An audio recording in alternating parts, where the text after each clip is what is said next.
The Ensemble podcast is intended for professional financial advisors. This content is created in partnership with our sponsor, Net Wealth Investments Limited, ABN 85090 569 109, AFSL 230975, and is limited to publicly available information. Before acting on any general advice, you should consider whether appropriate and obtain financial advice from a qualified financial advisor. Ensemble does not hold an AFS license and does not provide any financial advice or services or endorse any general advice. If a PDS or IM exists, you should obtain a copy and review it thoroughly before making a decision. AdviceTech. As if it wasn't enough to be across TMDs, alpha, beta, rule of 72, and all the other nuances of financial advice. Now, advisors are expected to be across all the technology options too, and there's so many of them. But never fear, Peita D is here. Join me each week on a journey of discovery through the software and apps on offer for advisors and advice businesses. So let's dive in, fellow advice explorers. This podcast is proudly sponsored by NetWealth. Imagine a world where you can offer clients access to local and international investments. A world where you can engage with clients meaningfully, backed by powerful data and insights with mobile-friendly technology. A world where you can build business efficiencies through scaled managed accounts and bulk reporting. And a world where you can get all the latest news, research and insights to spot the changes that really matter. Wealth is more than just money. It's about opportunity and progress. A world of opportunity awaits you at netwealth.com.au/woo. Hello and welcome to the Ensemble AdviceTech podcast. I'm Peita Diamantidis, and the guest joining me here today to deep dive into Xeppo has a degree with a particular maths bent like mine. He's got a Bachelor of Applied Science in Mathematics. Love the maths geeks, go us. Has been CEO and director of a variety of dealer groups, so has been around in the game for some time. And his Xplan consulting business ended up morphing into what he is here to chat to us about today. Thank you so much for joining me on the show, Paul Campbell. Woo! Thanks, Pete. Well, glad to be here. You're very, very welcome. Before we dive into Xeppo and data and, all that sort of stuff, then let's take a moment just to sort of ease us in, get to know you a little bit better through your use of technology. Yep. What's your most used emoji? Do you even use emojis? Sparingly, so it's probably thumbs up or the laugh emoji. I try and nice. avoid. Don't use them too much, but they're there. They're quite helpful. But nice. The thumbs up's a good way of saving typing up. It is. And although I read an article in the last few months that was about the difference between, say, our generation and then millennial and Gen Z, and particularly in Gen Z, thumbs up is seen as passive-aggressive, would you believe? Oh, really? Okay. Yep, right. Which was something I didn't know either. So I'm like, oh, no. Yep. I wonder what else my emojis say. Like, maybe I'm speaking a language I didn't know. Yeah. I've learned something today if nobody else does, so that's good to know. That's crazy. So then let's move on to your smartphone. We're all permanently attached to them. If you had to wipe every app off them and just keep three, which three would you keep? Yeah, good question. Start with Weather Zone. I'm always wanting to know what the weather looks like, probably because of what happens in the other two apps, which is Wikicamps. Love my travel. We love to tour around with our caravan, get into the outback. Oh, fantastic. So Wikicamps is a great way of finding where to stay on a really, just winging it, heading out to the middle of nowhere. Yeah. And as you can imagine, the Weather Zone goes with that. Mm-hmm. And my third one would be my golf app in terms of love my golf. And it's a great little app to keep scores, get your distance. That'd be my top three, I think. Look, my dad was just saying the other day that they're now doing, which I didn't know, doing it all via app, rather than the old days with the tiny little pencil that never works on the little bit of paper and all that sort of stuff. The golf app's really interesting, actually. With the Apple Watch connected, it's actually doing all your biometrics. It can actually give you feedback on your golf swing. It's getting quite scientific as to what it's tracking. It's really clever. That's amazing. It is. It's really cool. So that's interesting technology and taking golf to a higher level. Tells you how bad your swing is, which can be depressing. Yeah. No, that's not what I did. Arguments with people yelling at their wrists with their Apple Watch. I can just see it. Some of it's good, some of it's bad. All right. Let's dive into Xeppo, shall we? So we'll start at the top. I'm assuming, look, most people have at the very least heard about you guys, but just in case they haven't, let's start with the high level in the advice tech space or fintech space, what category do you guys sort of fall under? Who are you normally lined up against? So where do you fit? Yeah, we're kind of we built Xeppo to kind of try and bring data together. That was the starting point. So we would talk to a lot of wealth tech business or wealth businesses rather, and they would generally have an accounting or self-managed super fund or mortgage broking angle as well. And so we started seeing a real gap in the ability to create a single client view. Like, how do I actually truly understand who my client is and what it means to me and where are the opportunities? So in many regards, we've kind of taken on a pretty unique challenge, which is trying to fight the data dilemma. So there are people that kind of do bits of it, but in terms of the breadth and depth we go to at the moment, there's probably no one that actually focuses on it like we do, to be fair. Yep. There's lots of overlap with other components, but at its core, I think at the moment we're probably pretty unique in that regard in terms of particularly that integrated vertical markets that we're trying to tackle. So it's all about that single client view for us. Okay, so let's talk about how that came up then. There's clearly for you to want to do that, which, I mean, some of us would think you were mad to even try. I'd agree with that, actually.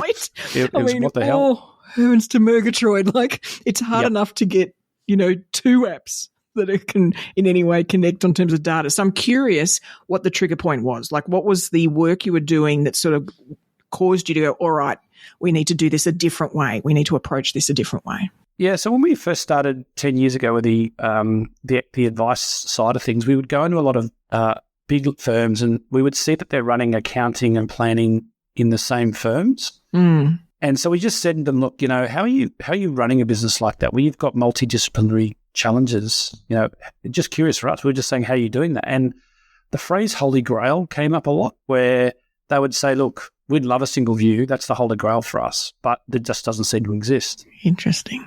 And we heard it enough time. Oh, sorry, my lights are going up. There we go. Sorry about that. Obviously, we're very economically focused. Technology. I'm not moving around enough, but we heard it enough times that we came back and said, there's actually something here. There's a real gap that no one seems to have wanted to tackle. And to your point, now that we've done it, we know why. But and so we ended up then going to a large integrated firm in Adelaide called Perks, and we talked to them about the idea, and they said, look, we love this idea. Let's work together to actually tackle this challenge. So it was quite an adventure because we didn't even know if we could do it. So how do we bring in accounting data, self-managed super fund, all of that stuff? So it was quite a project. And it's been quite a journey.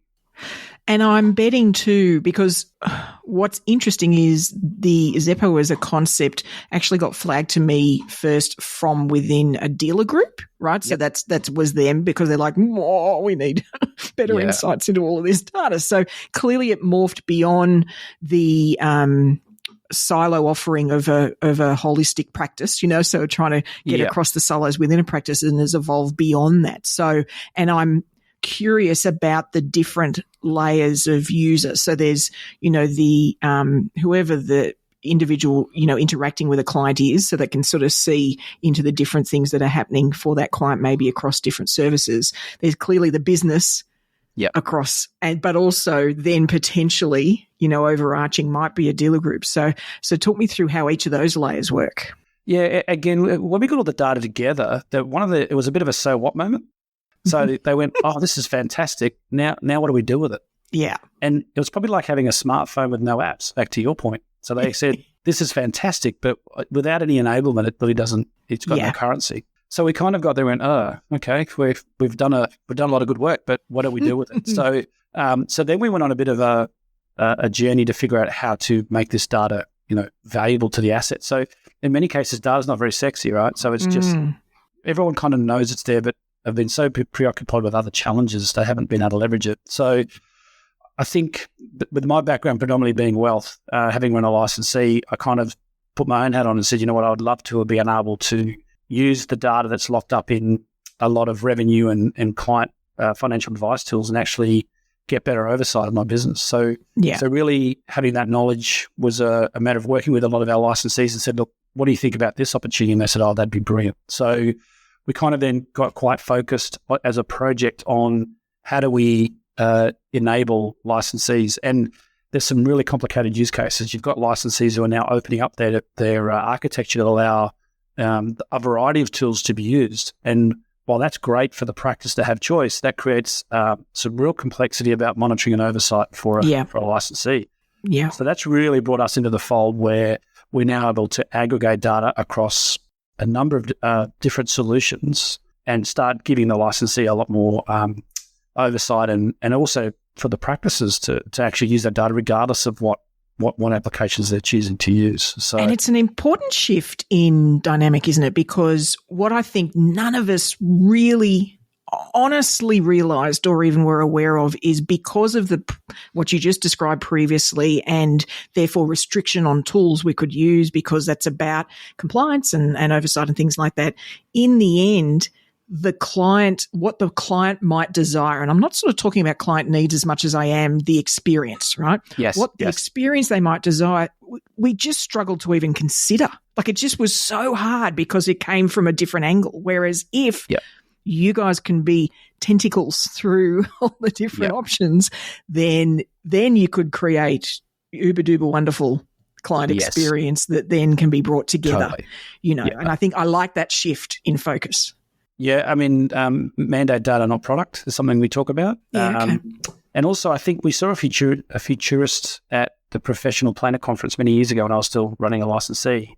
And they had a great diagram that really hits home for me where they actually put the clients in the middle of this journey and said, that's the client's data, not anybody else. Yeah. And that really struck a chord with me saying, how do we actually enable that? How do we allow everybody to participate in the value chain but keep the client at the middle of it? So for us, that was the opportunity. So like, how do we start gathering this data, allow the firm to manage the data on behalf of the client, but allow the client to also directly participate in the process as well. So really getting that, data open architecture platform, which is quite, what's the word? We're non-proprietary. We're happy that, we'll play with anybody as long as they want to play. So that's been challenging because some people say they want to play and don't. But I think they're all coming together. They're all starting to realize that they need to work together. And it's okay to have some overlap because everyone has some competitive advantage somewhere. And I think all of this is shifting and some of it at a more rapid rate than we might have expected because of the change in the dynamic of the industry. It's not CBA financial planning as one of the major consumers say of certain products and therefore defining, and when I say product, I mean tech, and then defining where that tech goes. I think that, boutique advice has all these sort of things have changed. Therefore, what is A, possible and B, what's being demanded of tech, right? I mean, I think that's shifted. Yeah, and it's a really interesting environment, right? Because one of the things of the advantages of us having a massive amount of data, we have millions of client records across the industry. Now, we actually have also started doing benchmarking. Nice. And so we're seeing the average number of clients per advisor is about 125. And if you go back, 10 years ago, it was probably more like 400 in the good old bad days, right? They didn't have to see a client. They just sent money in. And we've seen 12,000 advisors leave the industry. So and they're not about to come back anytime soon with the barriers that are coming in. So the whole name of the game now is capacity and efficiency. And the key to that is how you can leverage your data to make your business more efficient. How do I get data from one system moving into all my other systems without having to rekey them, for example? Just simple things like that. So it's becoming very relevant. And I think we've built something probably now people are actually starting to see the real value in data more so than ever. Absolutely. And I think data is an interesting one that the public, I think, probably have always assumed we had easy access and visibility of this stuff. It's like when you ring a bank, right? Like you can't understand. What do you mean you can't see that thing? I've got it all with that institution, and the public's like, of course you guys. Well, no, actually we can't. And so I think part of this is almost keeping up with expectation rather than moving forward, with it. It's almost like we're getting to the point where we actually can meet what they always thought we should have been able to do before. Well, I mean, if you map out how many times you're keying the same information across those systems right now, it's still crazy. We're still. You go through the advice process, you'll lodge the business, you have to rekey the data. We've got to fix that problem. It's crazy that, and I think it's important the client is aware of what's going on, particularly all the data security issues. Yes. But it's got to be to everybody's benefit. And, I think it's really starting to play out now. It's kind of our time, I think. Let's talk about, though, for as a concept, there'll be some listeners who this is not so much as Xeppo is new, but this sort of data, single view is a little new. And so when we use the word data, we're not just talking about numbers, right? No. Yeah, so this is much more than that and potentially more than just fields. So talk me through what we're really talking about here in terms of what you guys can dive into and then, sort of draw together. We've got this philosophy of know, run, grow. And so know is really about turning that data into insights and actually allowing them to understand where they are today. And so, what is the information, what is the data telling them about their business, about where the pain points are, where their efficiencies are, what are the clients got, that can, for an integrated firm, it's service opportunities, like this client is not getting services here. Yep. Advisors are using it to review their books, look at their fees, review client service offerings, all that kind of stuff. So for us, that know is really about, you can't really go forward without having a good fact find.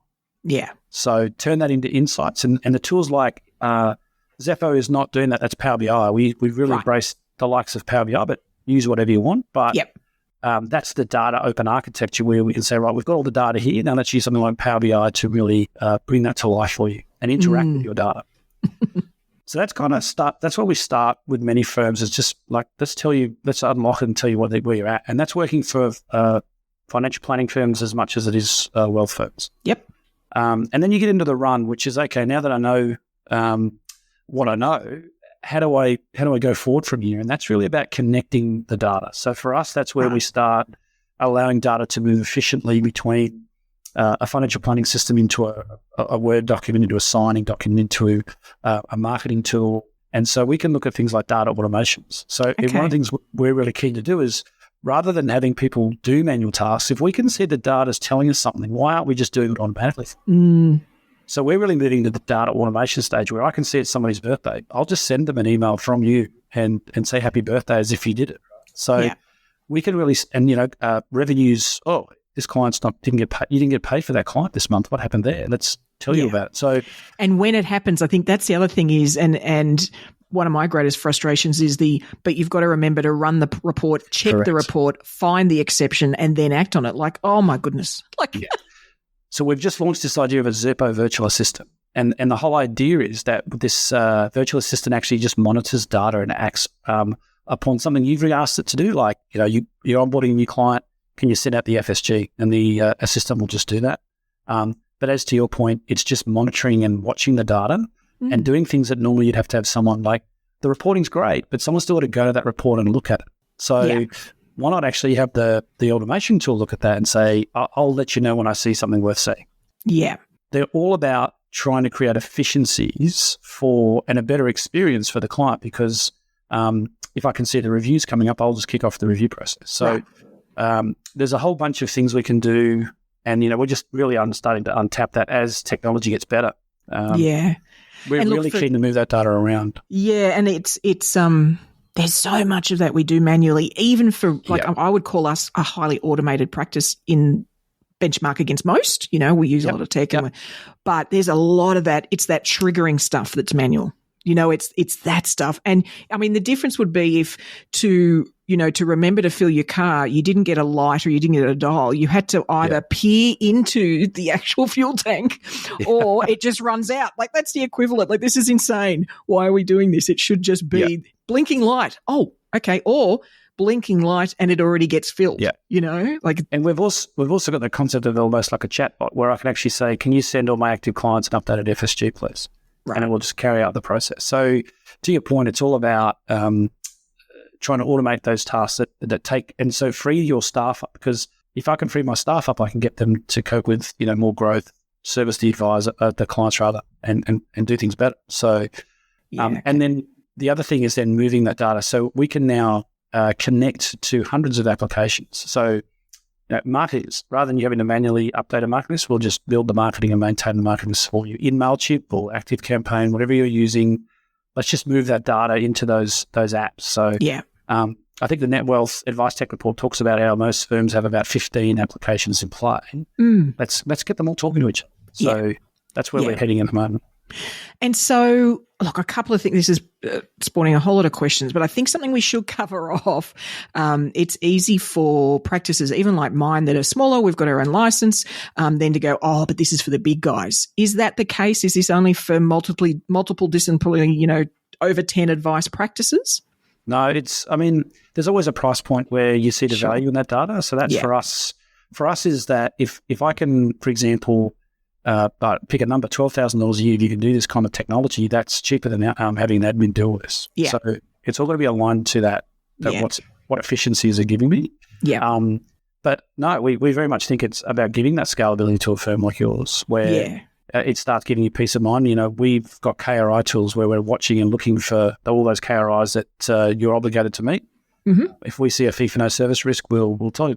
So, those things are things that are scale issues. So, the bigger, more complex it gets, then I guess it's like anything, the bigger the payback. But we very much we're working with a lot of own AFSLs, as much as we are with multidisciplinary, as we are with licensees. So we're very much trying to cater to all those three segments.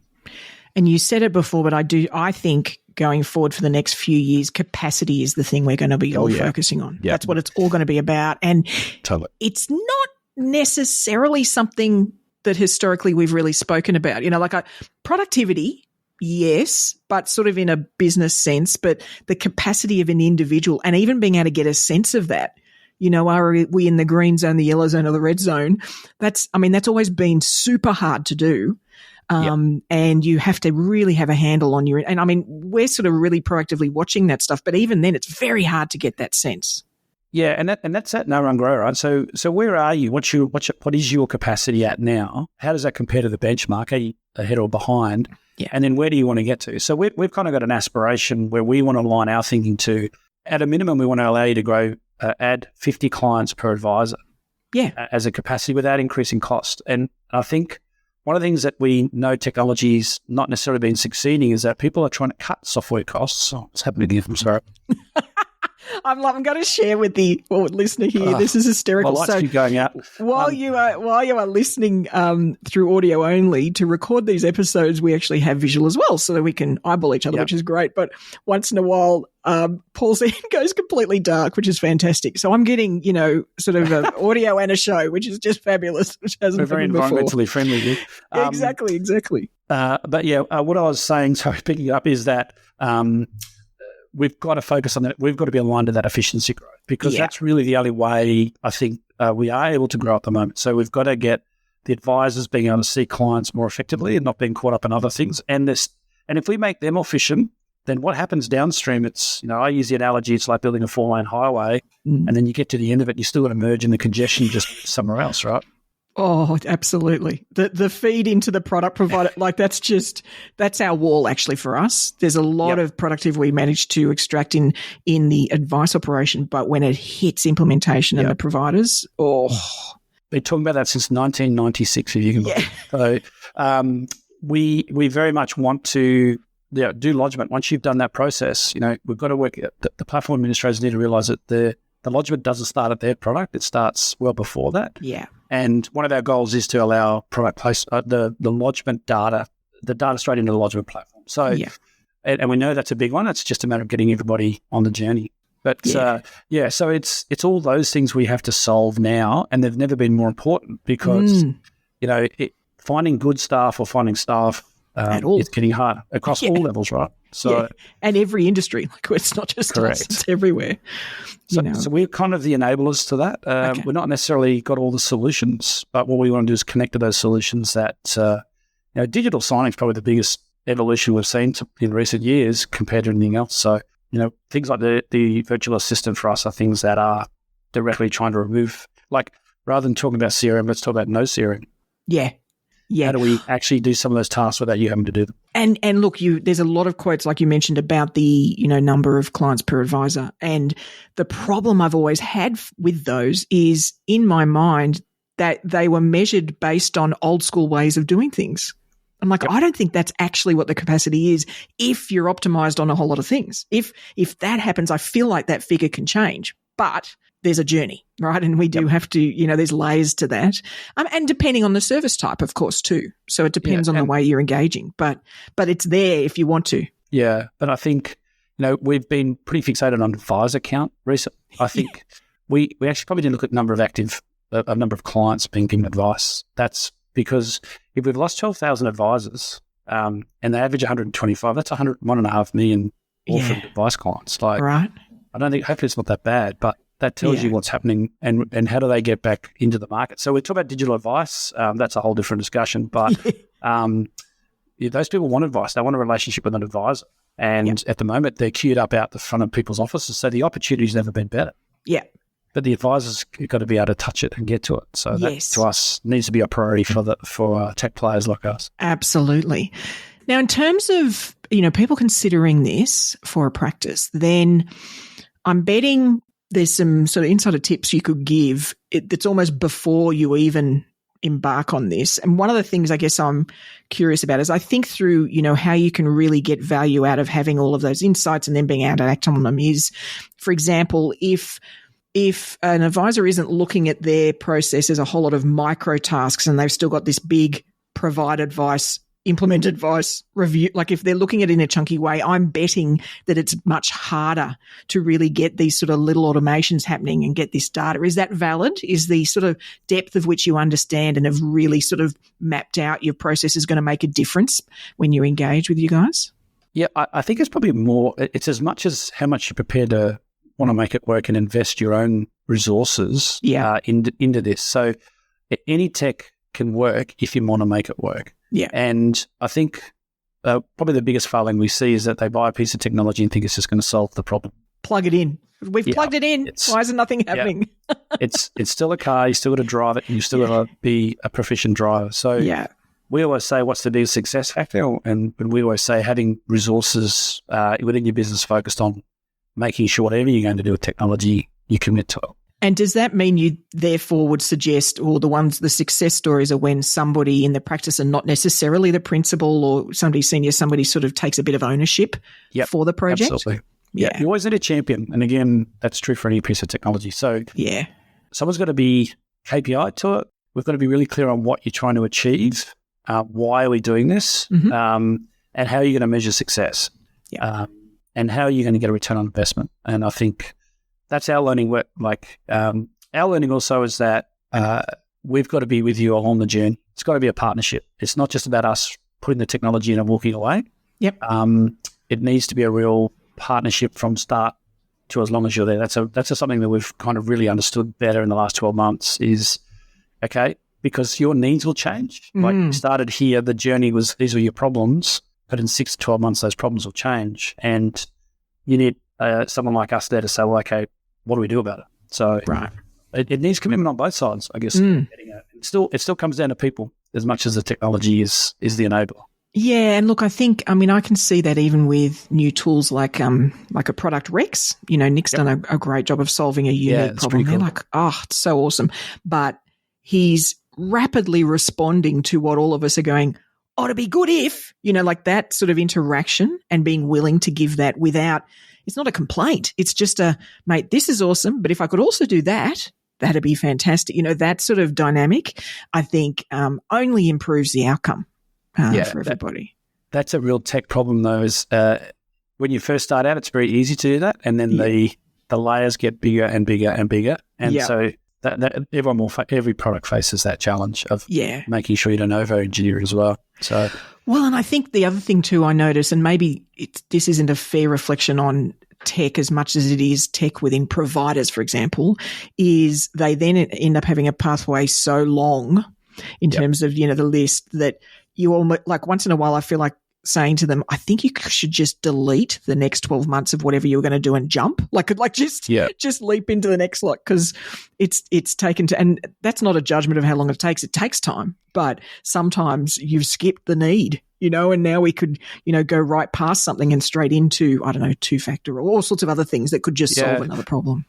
And I guess one of the things we've kind of said to ourselves is we'd like to be the smartphone of industry. In other words, allow you to snap in other apps onto your data with agility. And that's probably because then as products maybe don't necessarily solve that problem as well as it used to, it's not as hard to bring in other solutions that maybe are innovating. And I think what we're seeing is incremental solutions are more practical than wholesale, like what I would call the monolith that we used to deal with in the past across all the industries. We're more looking towards simpler solutions that solve a problem incrementally. Yeah. And I think that's where we're heading, or if not already. So there's some I think, as you're saying, post the institutional framework, we're seeing some fantastic innovation like the product Rexes. But how do I bring that in without doing a whole new data migration? So you need that common operating layer where, it becomes easy to snap in, snap out. That makes everyone very competitive. That's good. And as you say, it's at some point you go, you know what, this product's not working for me anymore. Right. And I'm I love to have that sort of environment where you can plug something in, it gets value, but then, maybe it doesn't keep up with others, like you say. So sometimes those first to markets aren't the ones that end up being the ultimate index. Okay, great. Well, we can plug something else in. So that concept where there's the hub that's got keeps that consistency, and then you bring these things in. For me, that's the holy grail. That's what we're trying to achieve. It's never perfect, but it's probably more the product comes to you than you go to the product. I think that's probably a bit of a 180-degree flip that we're really keen to say, well, you can actually say, come play with my data. There's a whole thing you need to be really careful about, making sure that you do own your data. And that varies across the different providers, where some will actually take the view that it's their data. So there are some, and then in some cases that's quite justified. If it's like their IP, but something you need to be mindful as to how much you can play with what you think is your data as well. So there's all those complexities. Exactly. Now, we were talking then about how things can evolve and change, and therefore the needs. And one of the things coming up a lot more is client portals. They're the new black for 2023 for advice. So that's something you guys are looking at, and how data will feed in or out of those, and how that will all work in conjunction with, the other tools in the practice. So we started to build a client portal years ago, and just went, this varies. So we've integrated with the likes of MoneySoft in the past. One of the key reasons I guess we've partnered heavily with, say, the likes of NetWealth is their whole of wealth client portal. So we've been working with them so they can actually take that data out of Xeppo, regardless of what platform the client may be in, or whether they're just an accounting client. Right. And you can now use their client app to engage with your client. So that's one example. It's just something that's aligned, but we would take the view that that's something that if that they've invested in that connectivity to our platform, and we're always others. If others want to do that, then we're open to that. So I think client portals are a specialty tool in themselves. It's there's certain lines we go, well, this is now a specialist area. Let's just facilitate data to that and let them pick what they want to use. Correct. And from the client's perspective, what they're used to in terms of interactivity of apps and the things they can do, I agree. We need to, let experts that can do that well produce a portal, and then we can, blend it into the practice, as opposed to these. Often it's an add-on. Often it's just sort of, they can sort of look at this one thing. I'm like, that's not a portal. That's just a window. And I think the one thing that, we've talked about client engagement for many, many years, as long as I'm getting older, decades. But it also, you've got to think about it. It's just another. You've got to commit to a client portal. If and are you going to go deep or are you going to go light? And that's why I think you need to choose what is it just going to be for fact find, reverse, but correct. Are you going to go full whole hog? Correct. Now the likes of a MoneySoft are full comprehensive solutions that are very, very good. But you've got to commit to that, right? Like any product. So people need choices to decide what is their requirement, and they should then, again, as we were saying earlier, you've then got to commit to it. And I completely agree with we're going in the path of choosing one that's a communication hub. Like this is how we will communicate in every single way. Like it's not maybe once in a while thing. This is no, if we shift to this is how we do things. And for anybody that doesn't want to use that, it's an exception. It's a massive exception to do it. But to your point, that's the decision we've made for a virtual practice and the types of clients we have, so. There's a really good case study where there's a large firm in Queensland that built their own client app. Right. And we have our own conference, and we got them talking about it. And at the end of the day, when we talked about how they use the app, it became a change management discussion because they embedded the whole thing into their whole process. So they mandated it from the advisor, the admin to the client. That whole experience became totally integrated with their advice process. Yeah, and a given. So and it works really well. Yeah. As opposed to just having it out on the side saying, it'll get used. Yeah. So. Yeah, I completely agree. And I think, the other thing there is the difference between, a communication versus a data feed. Correct. They're different things too. So all of that is, but I like the idea of having the glue, which clearly Xeppo can be, that will help facilitate that no matter where it's coming from or to. Hey, have this one place or this one thing that can sort of be the connective tissue for sure. Things like SharePoint, right? Everyone's using Office. SharePoint for us is where documents naturally sit, so we interact. We can reread the documents. We can generate the documents. That needs to be integrated with the client app. I don't want to be managing documents twice, right? So they're the kind of things we're wanting vendors to think about, think about the workload that gets created by having another document portal. Yeah. You need it, but I don't want to be double handling documents. So I can't. How do we move documents around efficiently to create efficiency? Yeah. So that sort of brings to mind actually, on the business you've got and the users you've got currently, what were clearly it's not I just like the sound of Xeppo, right? This is not one of those little give it a whirl apps. There's other ones that I suggest to people. I'm like, just give it a whirl. This is not in that category. Nope. This is something that, is solving a bigger problem. What are some of those drivers that you've seen, like something in particular that's just caused somebody to go, this is worth embarking on this process? Yeah. So I think some good examples would be integrated is an obvious one. They just want single view of the client. Right. They want a better client experience. And they just don't know what they don't know. Yep. They want better data. Mm-hmm. And so, we bring it all together. We can show them the discrepancies very, very quickly. Yeah. So it's when people realize that, I think just generally, when a firm realizes that the data is the key to the future, they're the ones that work really well. They realize it's not sexy, but they realize it's a ticket to the game. So they're prepared to invest in the boring stuff first to then get the leverage and the scale that comes out of that. Yeah. So I think that's how I'd probably characterize our most successful firms is that they realize that it's not just about a solution. It's fundamentally driven by them getting custody of their data and putting the time into it, and they'll get the payback. So it's a bit of a longer burn, but it pays back in the longer term.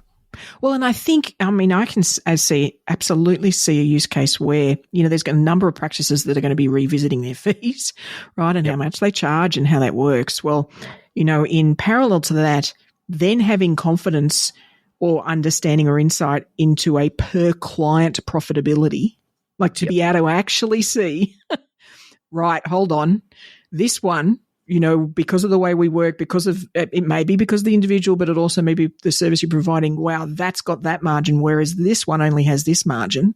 Yep. That is so powerful. It is. And the other thing I'd add to that is it's living in our world. That happens every night.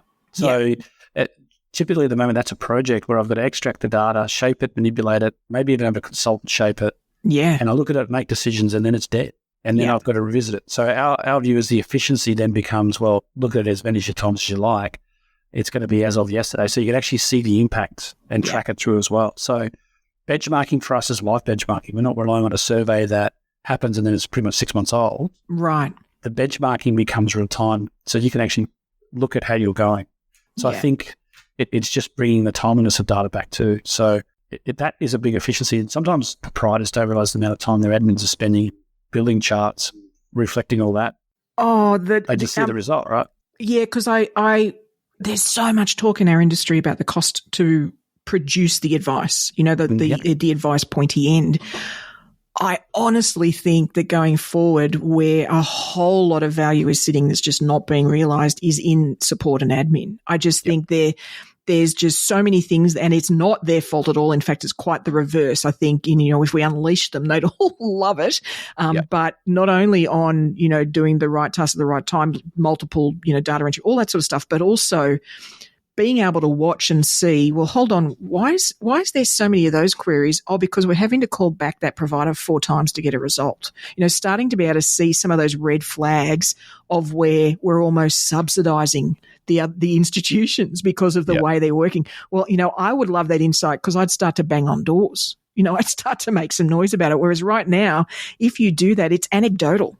You can only really say, well, gee, I sort of know this is happening this many times and the teams say they waited for an hour and a half or whatever. But to be able to actually give that a bit more substance through that sort of, watching that live data is really powerful. Yeah. So we're going to do the no phase, as I call it, is all about those understanding points. So we're diving into that more and more, bringing more data to the table so they can start seeing those metrics. Yeah. Because that's half the battle is actually just, okay, I don't know what I don't know. So, right, being aware. Absolutely. Yeah. Is there any area of, for the users, the people that are currently do have it integrated in the practice that you think, wow, they haven't even gone this far, like there's even more value? Any sort of areas that you think, there's some more gems out there that they could be going further with? Yeah, I mean, probably first one is particularly integrated firms not unlocking referrals across their teams. So they quite often they'll start that journey with us, but there's barriers. Again, it's cultural in many cases. But to me, that's one of the great opportunities where if I can see a client's circumstances change, or maybe they just had their birthday, so all of a sudden TTR is relevant, right? So I don't feel like they're acting on the data and taking those opportunities, maybe because they're so busy they don't need to. Yep.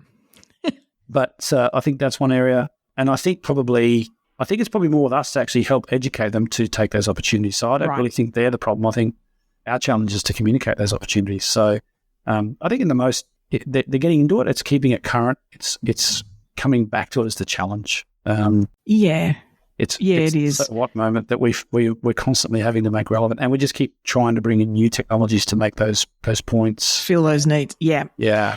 And I think, one of the things, and of course this is like a multiple evolutions down the track, and once you've embedded this and you've squeezed out every other bit of value you can, where I can really see this going is with true insights. Then instead of just, hey, we're going to have a webinar coming up next month and this is the topic, it's we're having an invitation only targeted at the ones that need that because there's a gap, and it's the invitation that goes out is personalized. There's a call that's personalized. Like it can really start to narrow down. So instead of a conversion rate for an invitation of those things, which can be like 1 or 2%, it could be 80% because you're only sending it to the ones it'll give immense value. Definitely. You can get very targeted. We can actually help them do that because we get so much data and they can be so pointed on that. And the other thing that we haven't explored, which is it's there for us to do, is what we call predictive analytics. Yep. So we could take your data and actually start talking about expected client trends. Like this behaviour probably says that client might be a risk, or there's opportunities you're not picking on. So the more data we get, the more we can use the AI engines that exist within the likes of Power BI to start getting there. We haven't done that yet. We've still got plenty of others to get to, but that's the kind of stuff that's on our roadmap where, okay, let's start giving you data that's all sitting there, and it can probably tell you stuff that you didn't even realise. So. Yeah.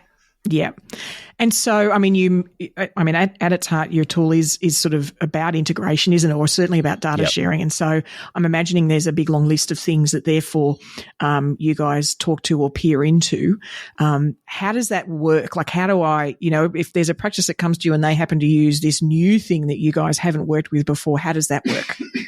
Yeah, it's a real challenge because there are so many systems. We have to prioritise them. It's no different to any other development company. So we build off our own bat the ones that we have got market size and demand. The APIs exist so people can build their own, but that's easy to say. Like APIs just create Mexican standoff. So we'll go, we've got an API, and the other vendor will say, we've got an API, and then nothing actually happens. Yeah. So we've just got to prioritise.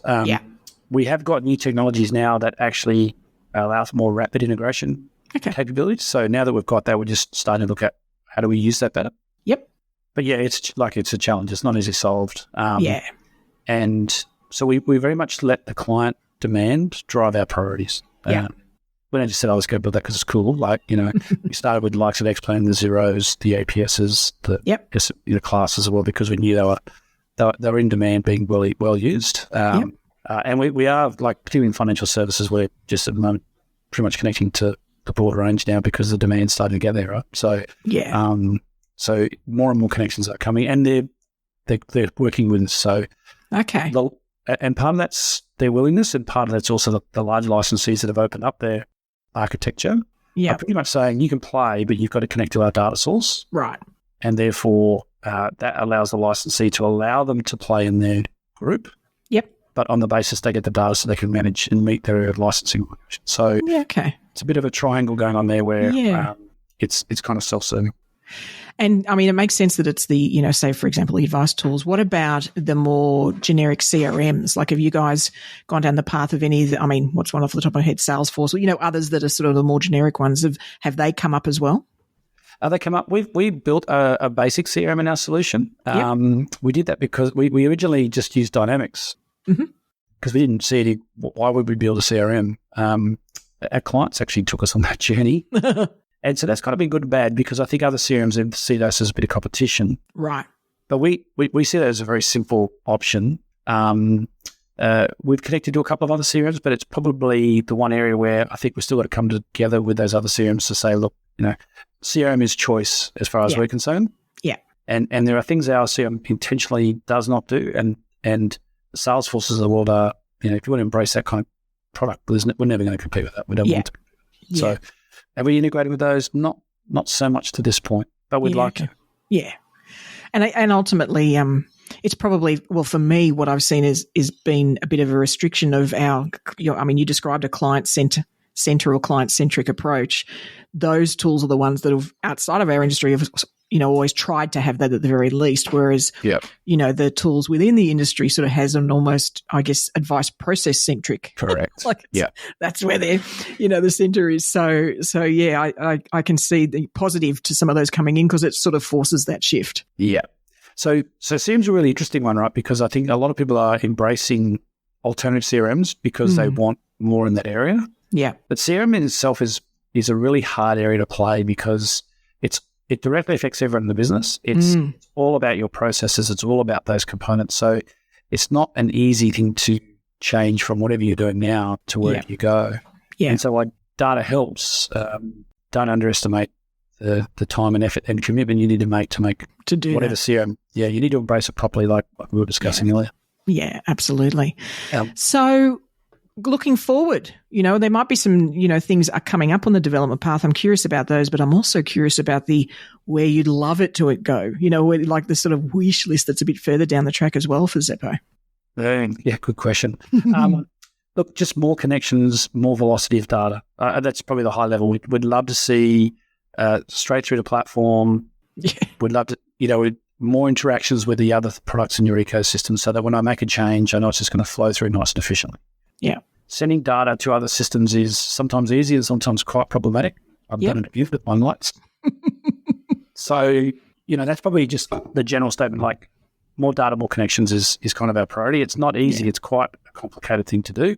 Yeah. Data security, all those types of things have to be thought through. So that's probably the high level aspiration and probably, just more automations. So we talk a lot about data process and, document automations. How do we do more without you having to do anything? Yeah. So that's probably that kind of goes hand in hand with that first statement about more connections, but we want to create that capacity. So that's a generic statement. Like it's because it's quite far reaching. So it's a big challenge, but just better interaction with Office 365. Yep. Yeah. And those core systems, your marketing tools. Yeah.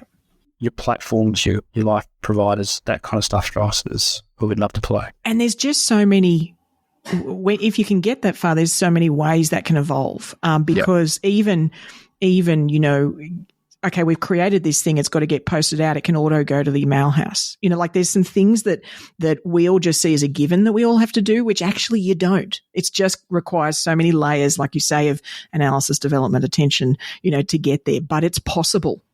Truly this stuff is possible. It's just going to take some time and some work to sort of get to that point. And so it's exciting to have sort of an offer that can help facilitate that without it being quite so horribilous, although it still is going to be hard, But it's hard. Yeah. Yeah. I mean, if it was easy, everyone would do it. Right? That's the thing, right? And it's an interesting restriction on the industry. Innovation is such a funny word, and I think I always sort of bring it back to the fact that outside of our industry, there's other people doing things far ahead of where we're at, and I feel like we've got to remind ourselves of that all the time because I can say, what we do is really advanced. Maybe it is in our industry, but it ain't when you go outside of it. I think it's changing because of now that the institutions they've pretty much controlled innovation in many ways because the practice has waited on them. Yeah. So I think innovation is definitely speeding up in many parts. So we're seeing some good stuff happen. Yeah. And then the other bit I add is don't forget what we do as financial advice is actually really hard. Yeah. And don't beat yourself up too much because actually it is. If it was easy, it would be online and it would just happen. So there is a balancing act of what I'd say. Well, good quality advice is about sitting in front of a client, and that 1 hour meeting is always going to be a 1 hour meeting, or what it goes for. So that's a bit of pragmatism I would put to it. Yeah, but I think what's exciting about this stuff is I think we can turn fear of, call it robo or AI, all these sort of things that people can potentially be fearful of their impact of an industry into excitement because it lets us be more human. Like if these things can be automated, if this can all happen magically, imagine the time you can spend actually being human with clients. Correct. I think that is exciting. And that's how we talk about it internally. They're probably sick of me talking about it. It's all about capacity. We've got to, if we're not giving the practice some kind of efficiency return, then why are we even bothering? Because they don't have time to do any of this. So we need to fix that challenge. That to us is the number one issue in the industry today. Awesome. Is there anything we've missed? Anything we haven't touched on? No, I think you've covered it pretty well, actually. You've got right into it. But yeah, it's not easy. Nothing's easy. Technology is always a challenge, but I think as you said, we're crazy to take on what we have, and I think it's been a long journey for 7 years. I think we're already starting to see what's happening now. Exciting. All right, Advice Explorers, if you'd like to find out more about Xeppo, then the website link is in the episode show notes, along with Paul's LinkedIn details. I'm sure if you reached out, he'd point you in the right direction of what body internally could answer your queries or engage on the sort of thing you might be attempting to do. But look, thank you so much for joining us and for sort of really, bringing to life a tool that in the end will be able to give us a really three-dimensional view of our clients and our businesses. I think that's exciting for it actually to stop being just this really static thing and, one moment in time of data, to turn that into something, an organism living and breathing is really exciting. So congratulations on the efforts so far, and please keep up the good work because we need it. Not at all. It's been a great time talking to you. I really appreciate it. Wow. So are you in a practice that currently uses Xeppo? How are you aware it's there? How much do you interface with it or can see the value it produces? I think most of us would be fascinated for anybody that's in one of those practices or even run a practice using Xeppo. We'd love you to share on the Ensemble platform. This is, the next wave. It's the next thing that we're all going to be focusing on, data and the way we can really utilize it and can use it as connective tissue in our practices. So please share your ideas and experiences and tips with other advisors.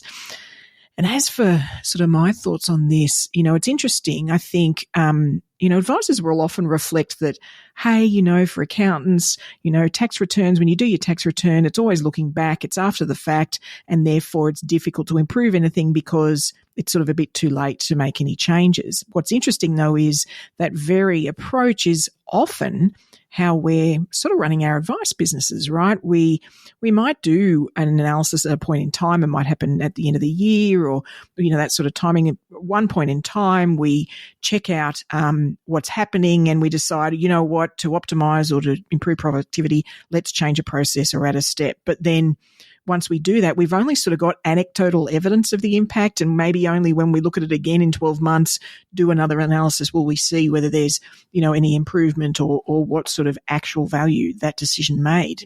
Imagine instead, a world where we could even do A/B testing on process changes or engagement techniques or, trial a change to an internal process to see if there's an immediate impact, like really being able to test and tweak to result in optimization. Whereas currently you sort of have to make a decision, implement, and you're stuck with it, right? So I think, live data is is what we all need to be able to have that approach. Ultimately, it's a journey. I'm not saying it exists right now, but what a start if we can get that live data and tools like Xeppo that sort of collate all of that data across multiple sources are the connective tissue required to get us there. I know I'll be closely watching Xeppo and what they can do. We're a practice obsessed with processes and effectiveness, and particularly using tech to automate things that a human simply isn't required for, but we're doing it anyway. And, data being both accessible and visible and transparent and all in one place can amplify those efforts considerably. So without a doubt, I'm going to be keeping a close eye on what they're doing and how they're progressing. Now, as you know, there's only one skill we need to become bionic advisors, and that's avid curiosity. So to help you build that habit, today's Curiosity Corner app that I just wanted to share with you is Opal. Now, no, Sydney Siders, I'm not referring to your Opal card used to pay for public transport. This is actually an app. You can find it at opal.so, opal.so, and their tagline is Find Your Focus. Now, it might seem counterintuitive for a tech podcast to be highlighting an app that helps you reduce screen time, right? You might think, really, Peter? Feels like that's opposing every other episode we've had.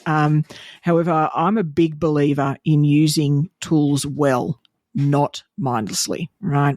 And I figure that things like Opal can help break us out of our smartphone addiction, particularly when we're at home, if no other time. So you may have already tried screen time features. I think most phones have that sort of what time have you spent on your screen, and it's giving you that feedback.